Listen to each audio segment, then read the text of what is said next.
حضرت عمر جن کو تخت حکومت پہ بیٹھتے تھے اور ان کا تخت کو سونے زبرجد کا نہیں تھا، مسجد نبوی کی چٹائی تھی، اور سارا دن وہاں بیٹھ کے لوگوں کی باتیں سنتے، اور جب رات کے اندھیرے گہرے ہوتے عمر بھیس بدل کے مدینے کی گلیوں کا گشت کرتے۔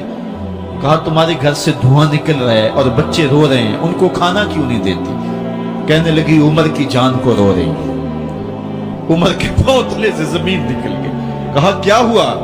کہا 3 دن سے ہمارے ہاں کھانے کے لیے کچھ نہیں ہے، روزانہ بچے روتے ہیں اور میں ہنڈیا کے اندر پتھر ڈال کر کے نیچے سے آگ ڈالتی رہتی ہوں کہ بچے انتظار کر کر کے سو جائیں گے، کم وقت سو بھی نہیں رہے، اور وہ پتھر پکیں گے بھی کیا، اور میں عمر کی جان کو رو رہی ہوں۔ حضرت عمر کا کلیجہ دہلنے لگا، فوراً پلٹے، واپس بیت المال میں آئے، گھی کا ایک کنستر لیا، آٹے کی بوری لی، مرچ مسالہ جات بہت کچھ اٹھایا، اپنے کندھے پہ رکھا، بوری اپنی کمر پہ لا دی۔ عمر بیت المال سے نکلے تو آپ کے خادم اسلم نے دیکھ لیا، آگے بڑھا، کہا میرے آقا میں اٹھاتا ہوں۔ عمر کی آنکھوں میں آنسو ہے۔ کہا اسلم قیامت کے دن میرا بوجھ اٹھا لو گے؟ کہا قیامت کے دن تو اپنا اپنا بوجھ اٹھانا پڑے گا۔ کہا عمر کو آج اپنا ہی اٹھانے دو۔ حضرت عمر وہ گھی کا کنستر اور وہ آٹے کی بوری سر پہ اٹھائے ہیں اور اس خاتون کے گھر جاتے ہیں اور دستک دیتے ہیں۔ وہ جب دیکھتے ہیں اس کی جان میں جان آ جاتی ہے۔ کہا جلدی جلدی آٹا گوندو، اور عمر سبزی کاٹنے لگ جاتے ہیں۔ حضرت عمر رضی اللہ تعالی عنہ سبزی تیار کر دیتے، ادھر آٹا گد جاتا ہے، اور پھر اوپر چولہا رکھا جاتا ہے، چولہے کے اندر آگ رکھی جاتی ہے، وہ کھانا پکانے لگتی ہے، آگ بجھتی ہے۔ تاریخ نے لکھا ہے آگ بجھنے لگتی ہے، عمر جھک کر کے پھونکے مارتا ہے، عمر جھک جھک کے پھونکے مارتا ہے۔ کھانا پک گیا اور بچوں کے سامنے کھانا رکھ دیا، بچے کھا رہے ہیں۔ اب بچے رو رو کے نڈال ہو چکے تھے۔ حضرت عمر اپنے ہاتھوں کو اور اپنے گھٹنوں کو اور اپنے پاؤں کو زمین پہ لگا کے، جس طرح بکری کا بچہ چلتا ہے، ویڑے کے اندر کبھی ادھر چلتے ہیں کبھی ادھر چلتے ہیں، تاکہ بچے مجھے دیکھ کے خوش ہوں اور دل میں کہتے عمر جتنا رلایا ہے اب اتنا ہنسانا بھی پڑے گا۔ تو کبھی عمر امیر المومنین، یہ میں کسی آج کے جو ہے وہ لوگوں کے ووٹوں پہ منتخب ہونے والے حکمران کی کہانی نہیں سنا رہا، میں اس عمر کی کہانی سنا رہا ہوں جو 23 لاکھ مربع میل کا حکمران ہے، آدھی دنیا کا بادشاہ ہے۔ حضرت عمر جو ہے جس طرح بکری کا بچہ چلتا ہے، اس طرح اپنے ہاتھ اور اپنے گھٹنے زمین پہ ٹیک کر کے جو ہے وہ اس طرح چلتے ہیں۔ بچے عمر کو دیکھ کے مسکراتے ہیں۔ جب بچے مسکرانے لگے تو حضرت عمر نے اس خاتون سے کہا بڑھیا عمر کو معاف کر دے۔ اس نے کہا تو اتنی ہمدردی کیوں کرتا ہے؟ کہا عمر بیچارہ بڑا پھنسا ہوا ہے، فکر ہے اس کو یرموک و فسطاط و حلوان کی، جب فتح ہے مصر تو تیاری ہے ایران کی، آتے جاتے وفد سے ملاقات بھی کرتا ہوگا اور شب کو معلوم حالات بھی کرتا ہوگا، کانٹوں میں الجھی ہوئی بیچارے کی جان ہے، نیند اس کو بھی آتی ہے، آخر وہ انسان ہے، میری بہن عمر کو معاف کر دے۔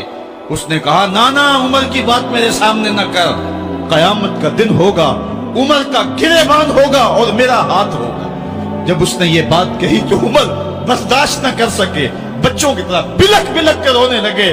کہا وہ بد نصیب عمر تیرے سامنے ہے، آج ہی کہلا جو کہنا ہے، قیامت کے دن مجھے معاف رکھنا۔ اس نے کہا تو عمر ہے؟ کہا بد نصیب عمر تیرے سامنے کھڑا ہوں۔ میرے عمر کہتے ہیں اگر دجلہ کے کنارے ایک بکری کا بچہ بھی پیاسا مر گیا، اس کا حساب بھی عمر سے لیا جائے گا۔ حضرت عمر نکلے یروشلم میں، ایک اونٹ ہے ایک غلام ہے، کبھی وہ سوار ہوتا ہے کبھی آپ باری مقرر کی ہے۔ جب قریب پہنچے یروشلم کے تو عمر کی باری نکیل پکڑنے کی اور غلام کی باری اوپر سوار ہونے کی آ گئی۔ غلام نے کہا آقا میں مرضی سے اپنی باری چھوڑتا ہوں، آپ آ جائیں، دشمنوں کے مفتوحہ علاقے میں آ رہے ہیں، تازہ تازہ علاقہ فتح ہوا ہے، اسلام کی شان و شوکت ظاہر ہو۔ عمر نے کہا اسلام کی شان و شوکت ایسے ظاہر نہیں ہوتی ہے، اپنی باری پہ تم بیٹھو گے، اپنی باری پہ میں بیٹھوں۔ لوگ منتظر کھڑے ہیں، دور سے جب دیکھا کہا اس کی ہیبت سے کانپتے تھے ہم، یہ تو کوئی حبشی لگتا ہے، رنگ کالا ہے، ہونٹ موٹے ہیں، اس سے تو زیادہ حسین اس کا غلام ہے جو آگے آگے چل رہا ہے۔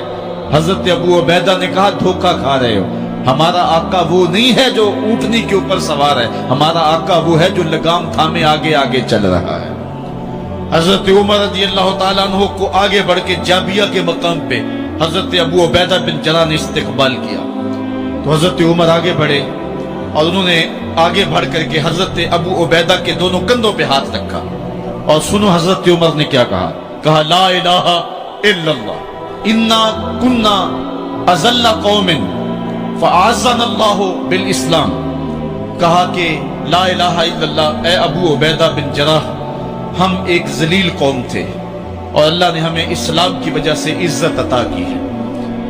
اور میں تمہیں ایک تاریخ ساز بات کہنے لگا ہوں، اور وہ یہ ہے کہ جب تک ہم اس عزت والے اسلام کے دامن کو تھامے رہیں گے ہماری عزت قائم رہے گی، اور جب اسلام کے علاوہ کسی اور جگہ سے عزت ڈھونڈیں گے تو رسوا کر کے رکھ دیے جائیں گے۔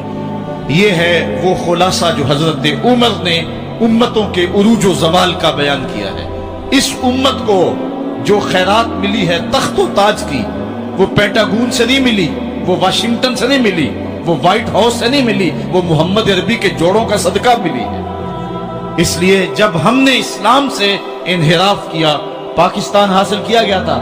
پاکستان کا مطلب کیا؟ لا الہ الا اللہ۔ ہم نے اس نعرے کو چھوڑ دیا ہوا ہے، ہم نے انحراف کر دیا ہے۔ آج ہماری نظریں مغرب کی طرف لگی ہے کہ تخت و تاج اس سے نصیب ہوتے ہیں، اور دنیا کے اوپر ہم رسوا ہو کے رہ گئے۔ ہماری پستی، ہماری زبوحالی، ہماری ذلت کا سبب یہ ہے کہ جس جگہ سے ہمیں عزت ملی تھی ہم نے وہ مرکز ہی چھوڑ دیا ہے۔ اس مرکز حیات کو، اس مرکز زندگی کو، اس مرکز عزت کو ہم نے چھوڑ دیا ہے، اور دنیا کے اوپر ہم رسوا ہو رہے ہیں۔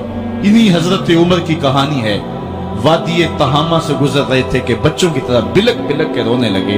کہا عمر جوان آدمی ہو اور بچوں کی طرح بلک کے رو رہے ہو؟ کہا تم نہیں جانتے، مجھے بچپن کی کہانی یاد آ گئی۔ کہا کیا کہانی ہے؟ کہا یہی عرض تہامہ تھی، میرے باپ خطاب نے مجھے 5 اونٹ دیے تھے، کہا انہیں لائن میں کھڑا کرو سیدھا۔ میں آگے والا سیدھا کرتا تھا، پیچھے والا ٹیڑھا ہو جاتا، پیچھے والا سیدھا کرتا، آگے والا ٹیڑھا ہو جاتا۔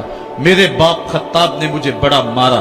کہا ایک عرب کے بیٹے ہو کہ تم سے 5 اونٹ لائن میں کھڑے نہیں ہوتے؟ کہا ایک زمانہ عمر پہ وہ تھا کہ اس سے 5 اونٹ لائن میں کھڑے نہیں ہوتے تھے، اور آج شرق سے لے کر غرب تک 23 لاکھ مربع میل کی حکمرانی اور انسان بھی لائن میں کھڑے ہیں۔ یہ محمد عربی کے جوڑوں کا صدقہ نہیں ہے تو اور کیا ہے؟ عمر